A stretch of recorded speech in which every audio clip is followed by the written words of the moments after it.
It's tempting to believe that the Einsteins, the Mozarts, and the Da Vincis of the world were blessed with a touch of magic at birth. A little extra something that the rest of us just didn't get. But what if that's not the whole story? What if these icons weren't born brilliant, but became brilliant? Before I begin, I will be giving out $30 to one subscriber who likes the video and leaves a comment below. I am doing this to create more engagement. Also, make sure you have your contact email from your channel active so I can reach out to you if you are selected. So to begin, psychologist Adam Grant suggests just that in his book, Hidden Potential. According to him, the world's top performers weren't gifted with genius. They built it over time, brick by brick, using techniques that anyone, even you, could master. Yes, that's right, you, the person who still hasn't mastered the art of folding a fitted sheet, could potentially achieve greatness. How? By tapping into methods that are surprisingly simple, yet mysteriously powerful. Grant, a professor at the Wharton School and a master of revealing the not-so-obvious, has penned several bestsellers that pull back the curtain on what it really takes to thrive in the modern world. In his work, he challenges the notion that brilliance is an exclusive club, one that only the chosen few can enter. Today, we're going to delve into these secrets of greatness. We'll start by showing you how to learn the skills you need to achieve your wildest goals, even if the process feels a bit like jumping into the deep end without a life jacket. Then, we'll uncover how working with others, yes, even those annoying overachievers, can speed up your journey to success. So, ready to rethink everything you thought you knew about talent and achievement? Let's get started. How to tap into your potential. You might think that unlocking your full potential is some grand mystical quest, only attainable by those born under a rare alignment of stars. But no, according to Adam Grant, it's more about embracing the weird mix of fun and discomfort. Yes, you read that right, fun and discomfort. Let's take a closer look at this paradox. Learning should be fun, or should it? Let's get one thing straight. If you're not having fun while you're learning, you're probably doing it wrong. Or at least, that's what Grant wants you to believe. The idea here is that becoming a master at anything, whether it's playing the piano, delivering killer presentations, or juggling flaming torches, requires a ridiculous amount of practice.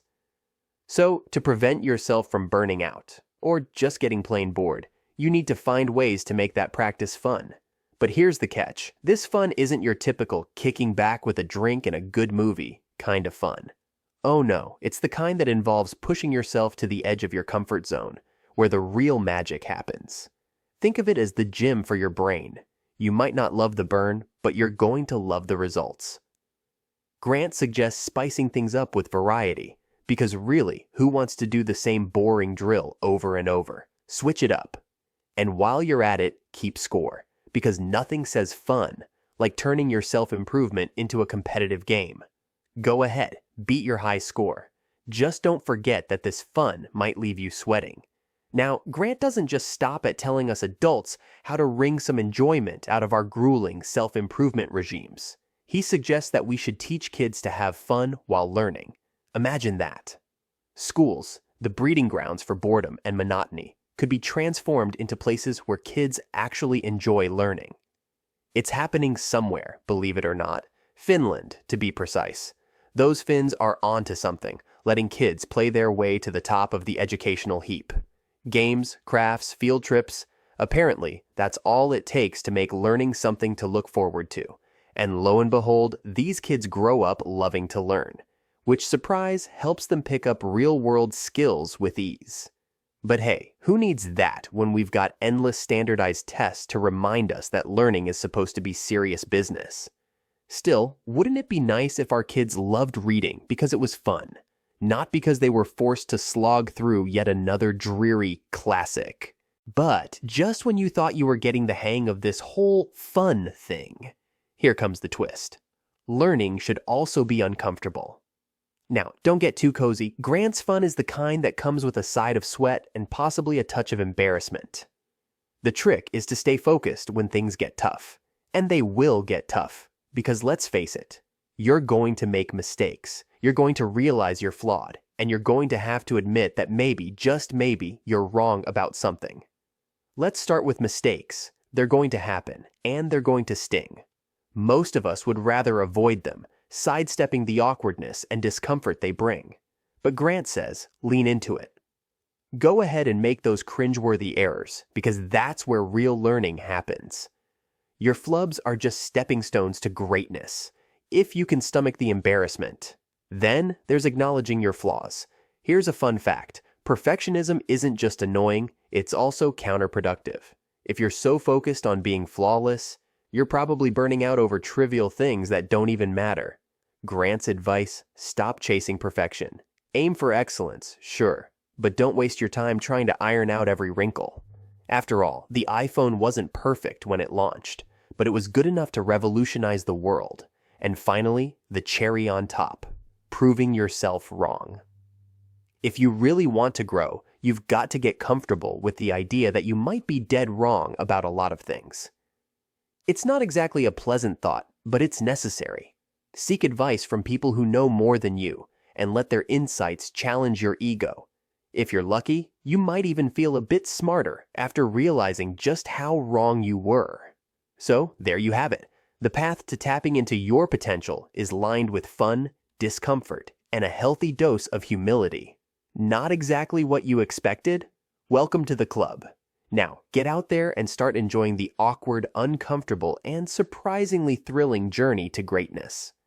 But before you do that, let me show you how working with others, yes, even those annoying overachievers, can speed up your journey to success. How other people can tap into your potential.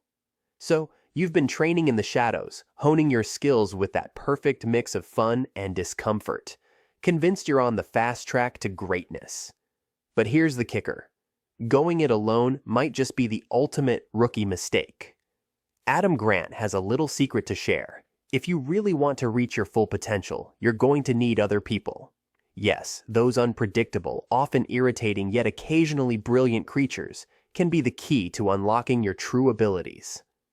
Let's see the mysterious ways they can help, or hinder, your journey. Benefit #1, guidance, or the fine art of not trusting just anyone. Picture this. You're about to go on a journey into the unknown, and you have two choices. You can either go it alone, relying on your wits and a questionable map, or you can take along a guide. Seems like a no-brainer, right? But wait, because not all guides are created equal. Grant points out that while you do need guidance, you must choose your mentors with the same caution you'd use when picking a sidekick for a heist. Your guide should be someone who knows what they're talking about. Someone who's been through the fire and lived to tell the tale. They should know you well enough to offer advice that fits, rather than just throwing out generic platitudes. Otherwise, you might end up following the advice of someone who's about as useful as a blindfolded tour guide in a minefield. And trust me, you don't want to step in it. When you finally muster up the courage to ask for guidance, don't just say, "What do you think?" unless you're in the mood for either a heaping pile of empty praise or a brutally honest critique that leaves you questioning your life choices. Instead, ask for specifics. "What can I do better?" will yield the kind of feedback you can use. It's like sifting for gold. Most of it might be dirt, but occasionally you'll find a nugget. Benefit #2, purpose, because apparently it's not all about you. Here's something that might surprise you. Other people can also give you a sense of purpose. Shocking, I know. But when you're working towards something bigger than yourself, say providing for your family, saving the world, or just proving some smug naysayer wrong, you'll find that you're suddenly less concerned about your own petty insecurities and more focused on getting the job done. Grant argues that when someone is counting on you, whether it's your kids, your team, or that annoying rival you're dying to outshine, you'll dig deeper than you ever thought possible. But don't let that purpose morph into something ugly. If you're only working hard to get a pat on the back, or a thank you that never comes, you're setting yourself up for a nasty fall into resentment and bitterness. Remember, the best purpose is the one that fuels you, not drains you. Benefit #3, teamwork, or how to survive the collective brain.